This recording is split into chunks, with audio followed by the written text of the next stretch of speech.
I promised Gary Lawler I wouldn't get emotional on this next person, but, you know, maybe.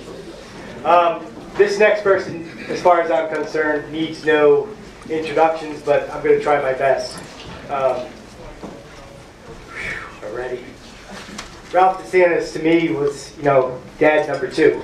And it's in 1993, when I was a freshman in college, I found out that he was diagnosed with cancer.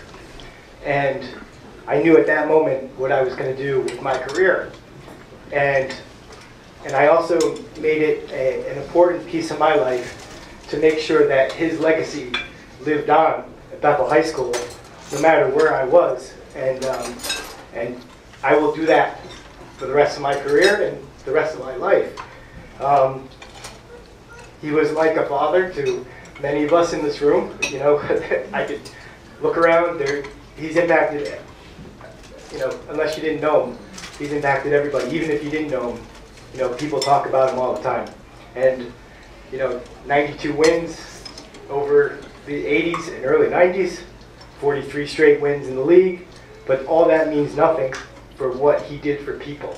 And, you know, we can honor him for all these things, but he was just a great man, and he deserves everything that people say about him. And, you know, he said when I was a senior, good things happen to good people, and he was certainly a good man.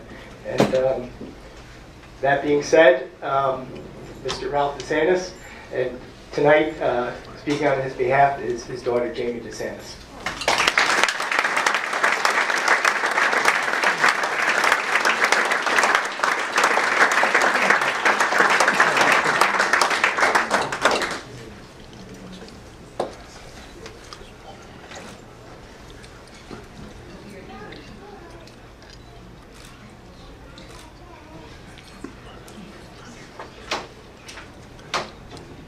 Let me begin by congratulating the other inductees and thanking the Hall of Fame committee for recognizing my father.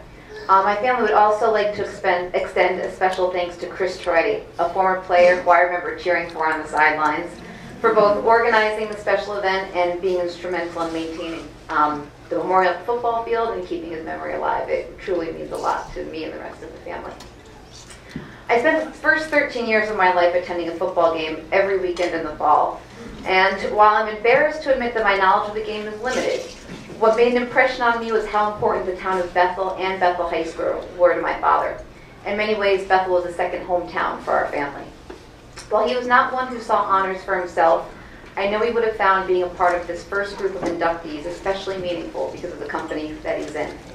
People such as Mr. Swanson, a close friend of my dad, whose office I used to sit and color pictures in while he and my father talked football, and players such as Tom Duffy and Scott Daniels, 2 of the many names who as a child I remember cheering for on the sidelines. This honor is meaningful not only because he is being inducted with friends and colleagues, but former players of his as well.